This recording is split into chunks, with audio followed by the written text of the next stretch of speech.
two, three, funky.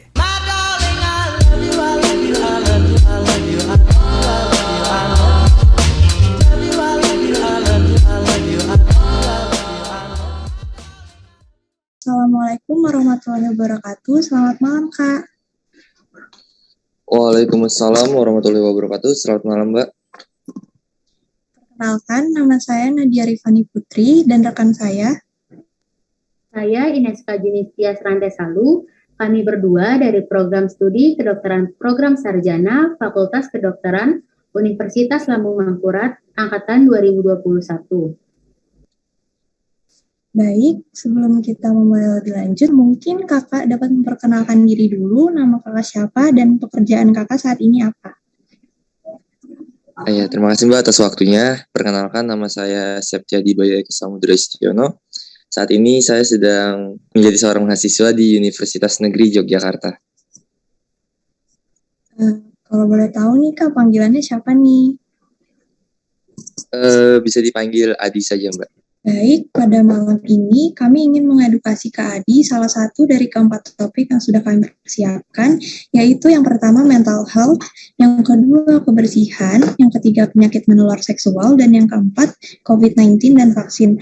Dari keempat topik tersebut, dari Kak Adi sendiri nih, yang mana sih yang tertarik untuk dibahas? Saya mungkin lebih tertarik dengan mental health, Mbak. Baik Kak Adi, sebelum lanjut, Kak Adi tahu nggak kesehatan mental itu apa? Kalau setahu saya, kesehatan mental itu lebih mempengaruhi hal-hal seperti pemikiran, perasaan, ataupun suasana hati dari seseorang. Itu sih Mbak. Bener banget Kak Adi. Sebelumnya, apakah Kak Adi pernah mengalami permasalahan terkait kesehatan mental sebelumnya? Iya, pernah saat masih memasuki perkuliahan ini merasa seperti kurang percaya diri dengan diri sendiri karena merasa tidak bisa tidak bisa memikirkan masa depan bagaimana ke depannya nanti berdasarkan dari apa yang sedang saya ambil mata kuliah saat ini. Karena perkuliahan yang sedang saya jalani ini tidak sesuai dengan apa yang sebenarnya saya inginkan, sehingga ini sedang membuat saya bingung, merasa kebingungan dan merasa insecure dengan teman-teman saya sendiri yang sudah bisa meraih cita-cita yang mereka inginkan. Itu sih Mbak. Baik, jadi permasalahannya Kak Adi ini lebih ke insecure dan kurang percaya diri ya Kak? Iya Mbak. Baik, sebelum mengedukasi lebih lanjut, kami ingin memberikan penjelasan apa sih arti kesehatan mental itu. Jadi, kesehatan mental menurut WHO adalah kondisi dari kesejahteraan yang disadari oleh individu yang di dalamnya terdapat kemampuan-kemampuan untuk mengelola stres, kehidupan yang wajar untuk bekerja secara produktif dan menghasilkan, serta berperan serta di komunitasnya. Dapat disimpulkan bahwa kondisi mental yang baik adalah kondisi di mana batin dalam kondisi tenang, tentram, dan kemampuan pengendalian diri yang baik. Sedangkan kesehatan mental yang terganggu adalah kondisi yang meliputi sulit berkonsentrasi atau gangguan berpikir, gangguan suasana hati, dan juga susah mengendalikan emosi yang mengarah pada perilaku negatif. Ada banyak yang dapat mengakibatkan seseorang mengalami gangguan mental, entah itu trauma, kekerasan, stres dengan waktu yang lama, genetik, kelainan otak, cedera kepala, dan lain sebagainya. Selanjutnya akan dijelaskan oleh rekan saya, Ines. Baik, selanjutnya di sini kan tadi udah dijelasin nih mengenai definisi kesehatan mental itu sendiri kan. Nah, kita juga harus tahu nih kesehatan mental yang tidak sehat itu seperti apa sih, gejalanya itu kayak apa.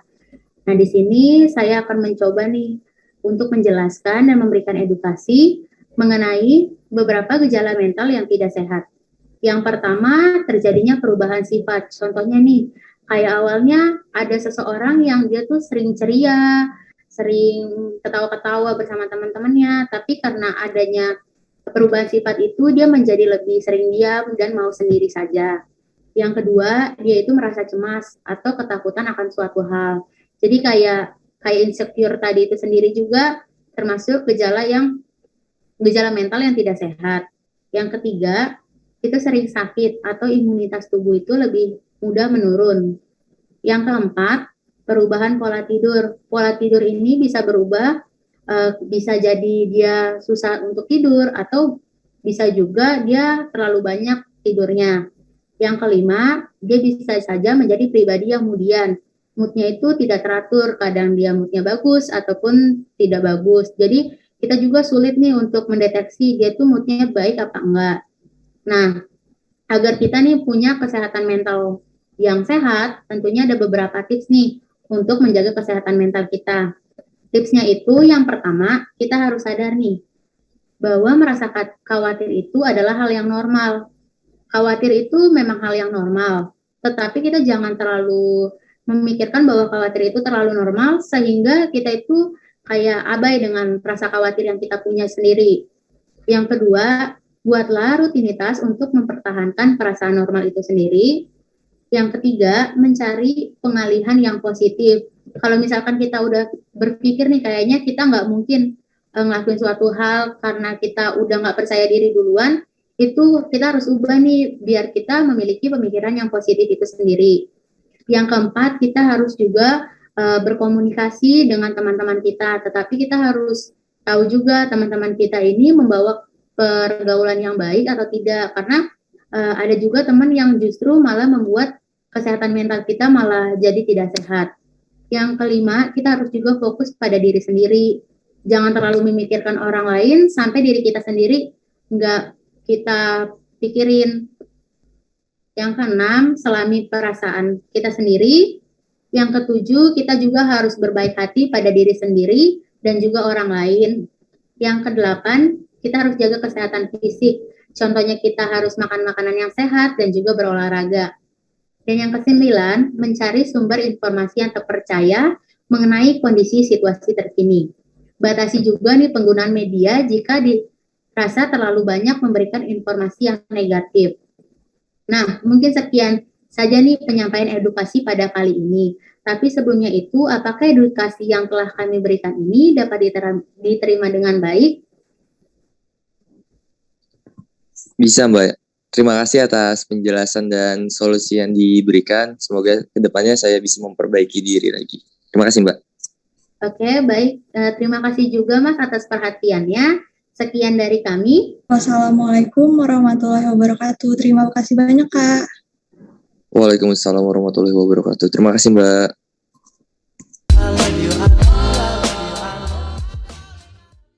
Assalamualaikum warahmatullahi wabarakatuh. Waalaikumsalam warahmatullahi wabarakatuh. Perkenalkan, nama saya Zuhair Kemal dari Program Studi Kedokteran Program Sarjana. Dan ini rekan saya, Jorge Aryatama dari Program Studi Kedokteran Program Sarjana Angkatan 2021. Pada kegiatan kali ini, kami ingin memberikan edukasi mengenai beberapa topik yang akan dibahas. Yang pertama, ada mental health.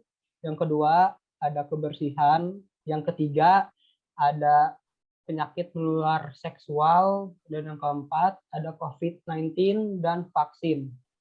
baik. Sebelum kami memulai edukasi, mungkin Mas bisa melakukan perkenalan diri terlebih dahulu. Ya, baik. Terima kasih. Perkenalkan, nama saya Irfan. Saya dari Program Studi Pendidikan Bahasa dan Sastra Indonesia, Universitas Lambung Mangkurat. Baik, Mas Irfan. Dari keempat topik tersebut, Mas mau membahas yang mana ya? Menurut saya ingin membahas tentang topik kebersihan. Oh, baik, Mas. Pertama-tama, saya ingin bertanya, menurut Mas, kebersihan itu gimana sih? Menurut saya ya, kebersihan itu simpelnya keadaan di mana kita bebas dari suatu kotoran, Mas. Baik, Mas. Karena Mas sudah memilih topik kebersihan, maka izinkan saya untuk menjelaskan pengertian dari kebersihan itu sendiri. Jadi, kebersihan menurut para ahli adalah upaya seseorang dalam memelihara kebersihan dan kesehatan dirinya untuk memperoleh kesejahteraan fisik dan psikologis. Secara umum, kebersihan merupakan upaya yang dilakukan oleh individu untuk menjaga kebersihan pribadinya agar terhindar dari penyakit. Pemenuhan kebersihan diperlukan untuk kenyamanan individu, keamanan, dan kesehatan. Salah satu tanda dari kebersihan itu sendiri adalah keadaan hygiene yang baik, manusia perlu menjaga kebersihan lingkungan dan kebersihan diri agar sehat, tidak menyebarkan kotoran atau menularkan kuman penyakit bagi diri sendiri ataupun orang lain. Kebersihan itu sendiri sangat berpengaruh pada kebudayaan, sosial, keluarga, dan pendidikan. Menurut data WHO, profil kesehatan di Indonesia dengan golongan penyakit kulit dan jaringan subhutan terdapat sebanyak 115.100 jumlah kunjungan dengan 64.557 kasus baru. Data ini berdasarkan Kemenkes tahun 2009. Maka dari itu, penting bagi kita untuk mengetahui kiat-kiat dari kebersihan itu sendiri yang akan dijelaskan oleh rekan saya. Baik, dalam menjaga kesehatan diri dan lingkungan cukup mudah dilakukan dengan disiplin dan konsisten agar kesehatan yang diharapkan dapat terwujud. Berikut ini beberapa kegiatan yang dapat dilakukan dalam menjaga kebersihan diri dan lingkungan. Yang pertama, kita bisa mandi minimal 2 kali sehari. Biasanya, masyarakat memulai aktivitas pertama setelah bangun tidur adalah dengan mandi. Ketika mandi, seseorang basuh tubuh dengan air dan menggunakan sabun, kemudian dibilas menggunakan air bersih. Dengan begitu, bakteri yang menempel pada tubuh akan ikut terbawa pada air tadi. Yang kedua, mencuci tangan setelah memegang benda dan sebelum makan atau minum. Hal ini sangat penting untuk dilakukan mengingat tangan merupakan anggota tubuh yang paling sering digunakan baik untuk makan, minum, maupun memegang benda. Yang ketiga, kita bisa mencuci pakaian serta spray dengan teratur. Sebaiknya, baju yang sudah dipakai langsung dicuci agar kotoran yang menempel tidak menetap lama pada baju. Begitu juga dengan spray. Sebaiknya diganti kemudian dicuci setiap seminggu sekali. Yang keempat, menggunting kuku. Adanya kuku yang panjang memungkinkan sebagai tempat berkumpulnya bakteri. Dengan menggunting kuku, bakteri yang menempel dapat ikut terbuang. Selain itu, jari-jari tangan juga terlihat lebih rapi jika kuku yang panjang digunting. Yang kelima, membuang sampah pada tempatnya. Hal ini bertujuan agar tidak ada sampah yang berserakan. Yang keenam, membuang air yang menggenang. Hal ini dilakukan sebagai salah satu upaya terhindar dari penyakit demam berdarah. Genangan air disukai nyamuk sebagai tempat untuk berkembang biak. Oleh karena itu, sebaiknya jika ada genangan air segera dibuang dan untuk menghindari adanya genangan air, contohnya air hujan, sebaiknya menutup cekungan-cekungan yang bisa menjadi tempat menggenangi air. Yang ketujuh, terakhir, lakukan daur ulang atau reutilizasi. Mendaur ulang sampah menjadi salah satu upaya untuk mengurangi jumlah sampah. Daur ulang sampah dapat bermanfaat bagi kehidupan. Misalnya dari kumpulan sampah, bungkus plastik dapat didaur ulang menjadi sebuah tas. Sedangkan reutilizasi dilakukan sebagai upaya melestarikan lingkungan. Dengan melakukan penghijauan kembali juga menjadikan udara sejuk serta bersih. Dari apa yang telah kami jelaskan, apakah Mas sudah dapat memahaminya? Ya, Mas, sudah dapat saya pahami. Terima kasih informasinya. Baik, kalau begitu, jika sudah dipahami, kami cukupkan. Sekian, terima kasih. Wassalamualaikum warahmatullahi wabarakatuh. Waalaikumsalam warahmatullahi wabarakatuh.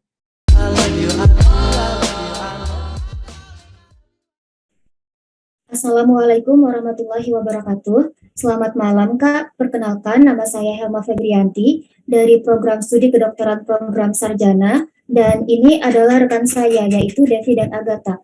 Mungkin untuk Devi dan Agatha bisa perkenalan diri terlebih dahulu. Baik, terima kasih atas kesempatannya, Helma. Perkenalkan, nama saya Agatha Theobradista Raharjo, bisa dipanggil Agatha.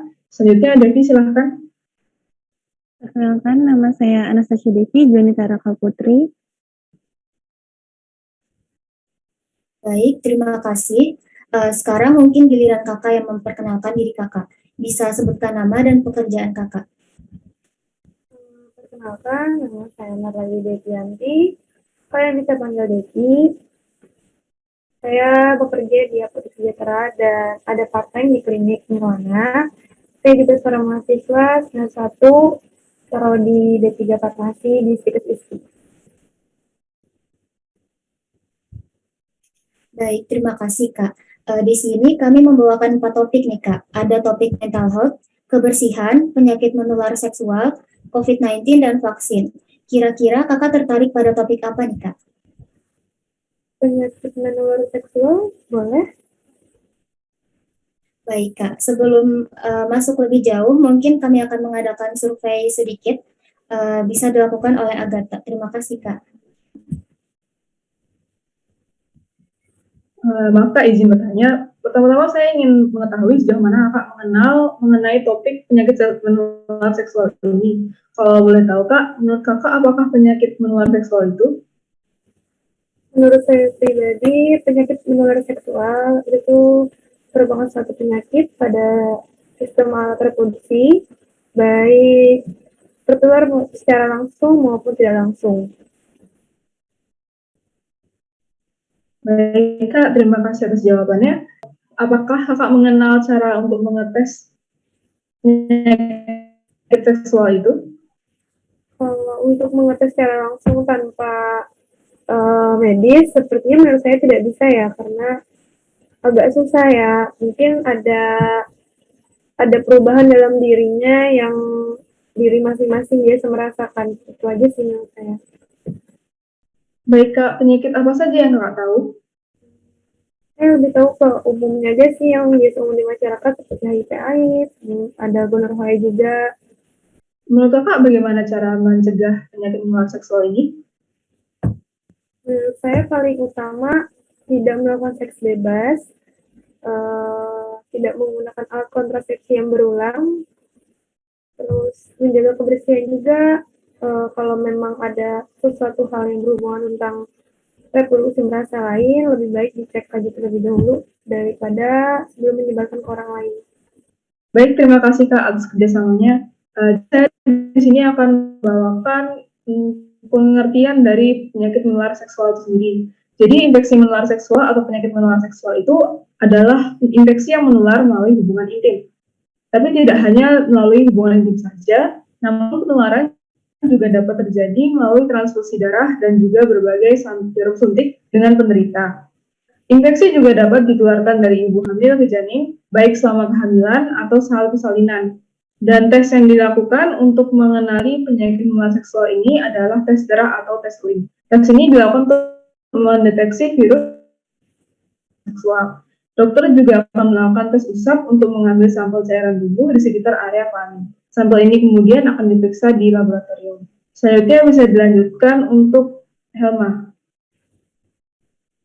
Baik, terima kasih. Saya akan menjelaskan sedikit mengenai contoh dari penyakit menular seksual. Jadi salah satu contohnya itu adalah infeksi HIV.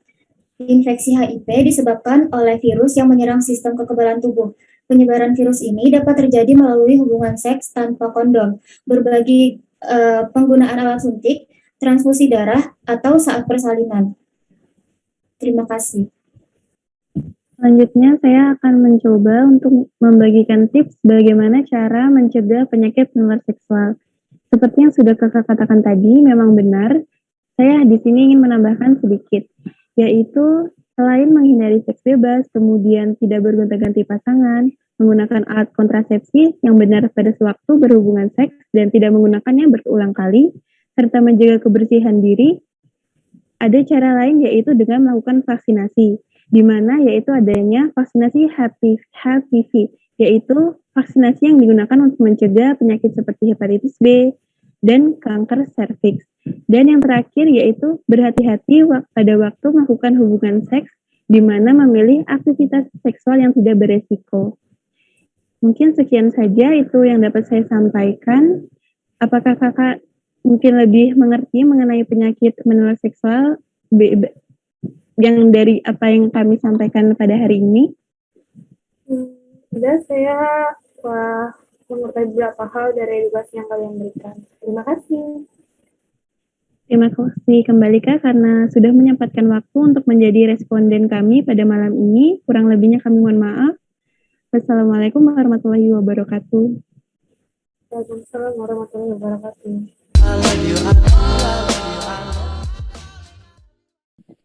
Ya baik, selamat siang menjelang sore kepada kakak sekalian. Kami dari Universitas Lembu Mangkurat, program studi kedokteran, program sarjana Fakultas Kedokteran, ingin mengadakan sebuah wawancara kepada narasumber. Jadinya sebelum kita memasuki ke sesi wawancaranya, ada baiknya kita saling mengenal. Jadinya perkenalkan, saya pribadi, nama saya Riko Aditya dari program studi kedokteran program sarjana bersama rekan saya. Silakan perkenalkan. Perkenalkan, nama saya Danika Sina Febrianti dari program studi program sarjana. Nah, selanjutnya bisa dari masnya perkenalan. Oke, perkenalkan nama saya Fatih Jamaluddin Hilmi. Saya sebagai mahasiswa. Oke, siap. Nah, jadi di sini pada sesi wawancara ini kami mengangkat 4 tema. Tema yang pertama itu adalah mental health. Yang kedua adalah tentang kebersihan. Ketiga, penyakit menular seksual, dan yang terakhir itu COVID-19 dan vaksin. Sekiranya dari narasumber sendiri, yang mana tema yang akan kita bahas? COVID-19 dan vaksin. Oke, siap. Sebelumnya kepada narasumber, apakah mengetahui apa itu COVID-19 dan vaksin itu sendiri? Baik itu secara definisinya kah atau gejala-gejala yang didapat ketika terinfeksi COVID-19 ini? Oke, sebelumnya saya sendiri belum terlalu tahu lebih lanjut terkait dengan COVID-19 dan vaksin terkait. Cuman dari stigmatisasi di masyarakat sudah beredar bahwasanya COVID-19 sendiri itu merupakan pandemi global yang terjadi di awal tahun 2020. Ya, itu berasal dari virus yang bernama corona ya, dari Wuhan kalau setahu saya. Kemudian untuk yang vaksinasinya sendiri itu baru dilayangkan oleh pemerintah itu di sekitaran awal-awal 2021 ya. Itu adalah yang dari pemerintah sendiri, dan kemudian banyak provider vaksin dari luar negeri. Itu aja yang saya tahu. Oke, nah jadi betul apa yang saudara katakan bahwa COVID-19 itu adalah yang menginfeksi penyakit yang menginfeksi saluran pernapasan. Dan virus corona ini ternyata ditemukannya itu adalah pada tahun 2019 akhir, tepatnya itu di bulan Desember. Virus corona ini pertama kalinya itu muncul di Wuhan, provinsi Wuhan di Cina. Nah, virus corona atau COVID-19 ini merupakan jenis virus corona baru yang menular ke manusia. Nah, infeksinya ini pertama kali tadi di kota Wuhan di negara Cina. Nah, penyebab dari virus corona ini ada berbagai macam. Itu adalah disebabkan oleh si virusnya tadi.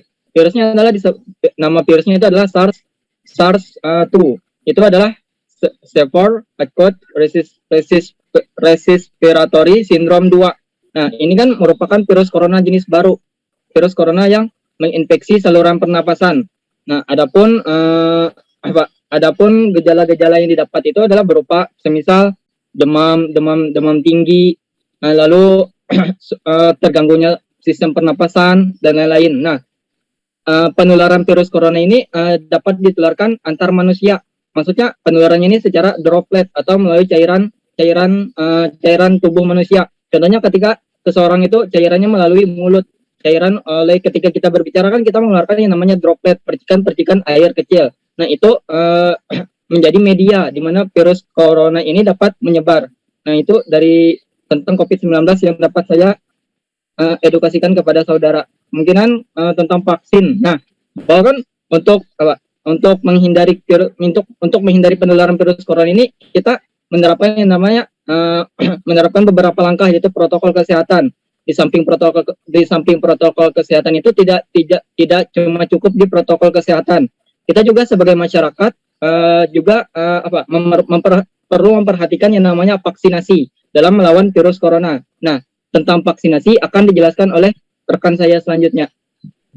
Baik, izin mengambil alih, saya akan mengedukasikan tentang vaksin COVID-19. Nah, vaksin itu sendiri merupakan salah satu bentuk imunisasi. Waktu kecil kan kita imunisasi ya. Nah, kalau vaksin merupakan suatu antigen atau benda asing yang dimasukkan ke dalam tubuh untuk membersihkan reaksi kekebalan tubuh terhadap penyakit tertentu. Nah, vaksin itu sendiri ada bermacam-macam. Ada vaksin yang memanfaatkan virus corona yang telah dimatikan atau dilemahkan. Ada juga vaksinasi yang memanfaatkan teknologi rekayasa genetika. Nah, di Indonesia sendiri ada 6 vaksin yang telah diedarkan. Yang pertama ada Sinovac, yang kedua ada AstraZeneca, yang ketiga ada Sinopharm, yang keempat ada Moderna, yang kelima ada Pfizer, dan yang keenam ada Johnson. Nah, itu merupakan salah satu vaksin yang telah beredar di Indonesia itu sendiri. Mungkin yang hanya itu dapat saya sampaikan. Ada yang ingin ditanyakan? Untuk sekarang tidak ada. Terima kasih. Oke, apakah dari saudara sendiri dari edukasi yang kami sampaikan mengenai COVID-19 dan jenis-jenis dan vaksin, apakah sekiranya sudah dapat dipahami atau ada yang ingin ditambahkan lagi tentang pertanyaannya atau pernyataan yang akan pernyataan yang ingin didapat? Sepertinya untuk sekarang sudah jelas, alhamdulillah. Terima kasih. Oke, kalau tidak ada lagi, bisa kami akhiri sesi wawancara ini. Kami mengucapkan terima kasih banyak telah menyempatkan wawancara dengan kami mengenai tema yang COVID-19 dan vaksin. Kami ucapkan terima kasih kepada Saudara Fatin Imaduddin Hilmi. Terima kasih banyak dan selamat sore. Sekian, terima kasih.